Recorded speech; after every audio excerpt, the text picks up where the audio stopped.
દર્શકો, તમારી સમક્ષ આવવા માટે હવે મને કોઈ કારણોની જરૂર નથી, કારણ મારી ને તમારી ઓળખાણ દિવસે દિવસે અત્યંત જૂની થતી જાય છે. મારું કહેવાનું આજનું તાત્પર્ય એ છે કે પ્રણય એ કોઈની જિંદગીમાં નથી આવ્યો એવું નથી. જેમ શરદી ખાંસીથી કોઈ વ્યક્તિ બચી શકી છે નહીં ને, તો પ્રણય એ શરદી ખાંસી કરતા પણ ખૂબ નાજુક રોગ છે, જેનાથી આ દુનિયામાં કોઈ જ બચી શક્યું નથી, ન તમે કે ના હું. તો આજે મારી પાસે જે વસ્તુ છે એ વસ્તુમાં પ્રણયમાં ડૂબેલ એક માણસ પોતાની પ્રિયતમા માટે કેટલો અને કેવી રીતે ઝંખે છે એ મેં બતાડવાની પૂરી કોશિશ કરી છે. મારું નામ છે હર્ષા ગુંદલા અને હું આ કૃતિને મેલ્ઝો ટીવી તરફથી રજૂ કરું છું. તો શીર્ષક છે તું આવી તો જા. શરૂ કરું છું.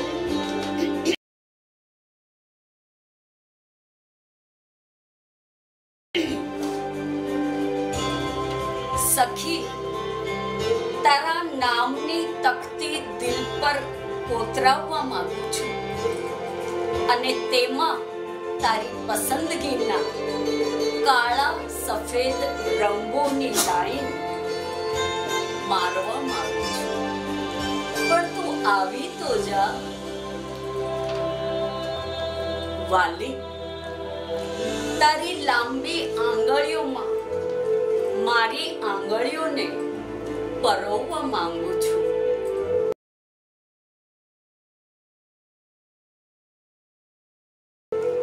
અને તારા હાથની કોમળતા હળવેકથી સમજવા માંગુ છું. પણ તું આવી તો જા. પછી છે દરિયા કિનારે બેસી તારી હારે રેતીની ચકરીઓ જોવા માંગુ છું અને પછી તારી લાંબી કેશભૂષાના એક એક વાળમાં નમણું એવું સફેદ મોતી પરોવવા માંગુ છું. પણ તું આવી તો જા. આગળ છે બરફના સફેદ પથ્થર પર બેસીને તારી આતુરતાથી રાહ જોવા માંગુ છું. બાજુમાં બેસ. તારી નમણી લાંબી આંખોમાં કાજળની એક લાઈન ખેંચવા માંગુ છું. પણ તું આવી તો જા. આ પંક્તિઓ પછી નેક્સ્ટ પંક્તિઓ છે જે તમારી કોમેન્ટને જરૂર દાદ આપશે. નાળિયેરીના પંજામાં તને સંતાડીને નિશાના તારાની ધાર જેવી તારી નેણલીને નિરખવા માંગુ છું. પણ તું આવી તો જા. ગમતી સફેદ મોજાની દરિયાના કાળા પથ્થર પર બેસાડીને માણવા માંગુ છું. તને ગમતી સફેદ મોજાની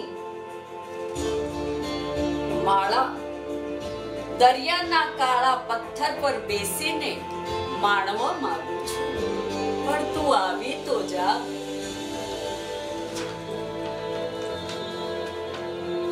તને ગમતા, સાંભળજો, તને ગમતા પારિજાતના સુગંધી પુષ્પોની કેસરી દાંડીઓ તારી રતુંબડી હથેળીમાં મૂકવા માંગુ છું.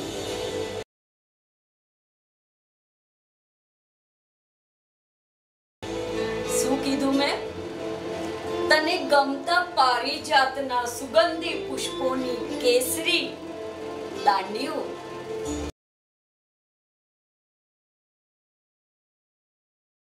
તારી રતુંબડી હથેળીમાં મૂકવા માંગુ છું, પણ તું આવી તો જા. રાત્રિના અંધારામાં ક્યાંક છુપાઈને તારી ઉપર પડતા લાઈટના તીરને છેદવા માંગુ છું, પણ વાલી તું આવી તો જા. ફરીથી સાંભળજો. રાત્રિના અંધકારમાં ક્યાંક છુપાઈને તારી ઉપર પડતા લાઈટના તીરને છેદવા માંગુ છું, પણ તું આવી તો જા. અધૂરા ચાંદાની પાતળી ધાર, અધૂરા ચાંદાની પાતળી ધાર જેવી ડોકમાં વીંટળાયેલી લટોને ગોઠવવા માંગુ છું, પણ તું આવી તો જા. કેટલી સુંદર પંક્તિઓ છે. મને લાગે છે કે ફરીથી બોલવા જેવી છે.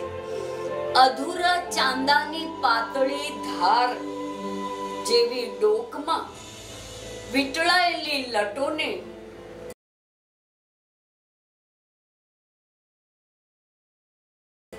સરખી રીતે ગોઠવવા માંગુ છું, પણ તું આવી તો જા. વાલી, પણ તું આવી તો જા. ત્યાર પછી મેં લખ્યું છે,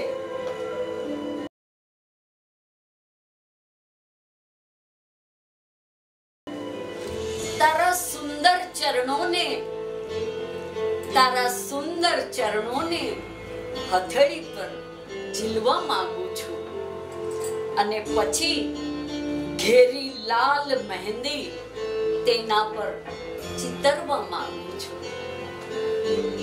સખી, પણ તું આવી તો જા. તારા સુંદર ચરણોને હથેળી પર ઝીલવા માંગુ છું, અને પછી ઘેરી લાલ મહેંદી તેના પર ચિતરવા માંગુ છું. સખી, પણ તું આવી તો જા. તને ભાવતા સફેદ માખણને ચટાડવા માંગુ છું. વાહ! તને ભાવતા સફેદ માખણને ચટાડવા માંગુ છું.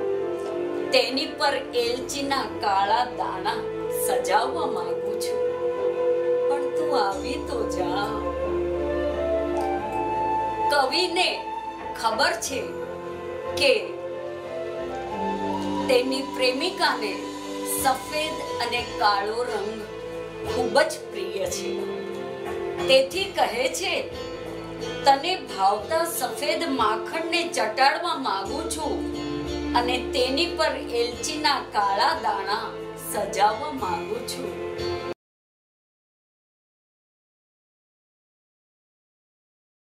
પણ વાલી, તું આવી તો જા. ત્યારબાદ, અરે પિસ્તામાં ડોકાતા પોપટી કલરની પાતળી પ્લેન સાડી પાછળના પોકેટમાં જ રાખું છું, પણ ઘેલી તું આવી તો જા. સાંભળજો.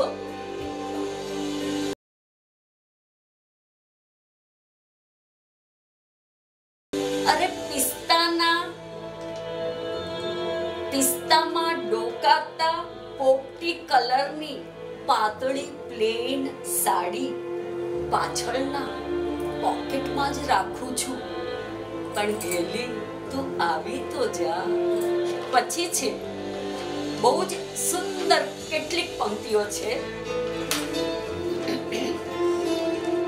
તારી મનગમતી રેશમની દોરી, મીણાકારી કાળા સફેદ લટકણ વાળી સાચવીને રાખી છે, પણ સખી તું આવી તો જા. અને અંતમાં કવિ જે પુરુષત્વમાં લખે છે, તમને પણ અસર કરી જશે. મારી કાયા પથરાઈ જાય, હાથ હેઠા પડી જાય, આંખો નમી જાય, તે પહેલા તો તું આવી તો જા. મારી કાયા પથરાઈ જાય, હાથ હેઠા પડી જાય, આંખો નમી જાય, તે પહેલા તું આવી તો જા. અને લાસ્ટમાં છેલ્લી 3 લાઈન સાંભળજો, ખાસ યાદ રાખી લેજો. વિચારોના દરવાજા ભીડાઈ જાય,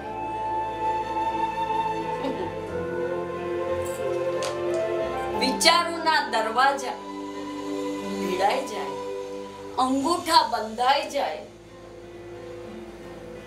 સ્મશાનની રાખનો છેલ્લો કણ ઉડી જાય, તે પહેલા વાલી તું આવી તો જા.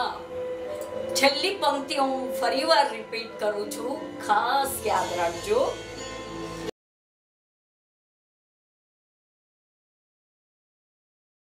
વિચારોના દરવાજા ભીડાઈ જાય, અંગૂઠા બંધાઈ જાય, અને સ્મશાનની રાખનો છેલ્લો કણ ઉડી જાય, તે પહેલા વાલી તું આવી તો જા, તું આવી તો જા, તું આવી તો જા.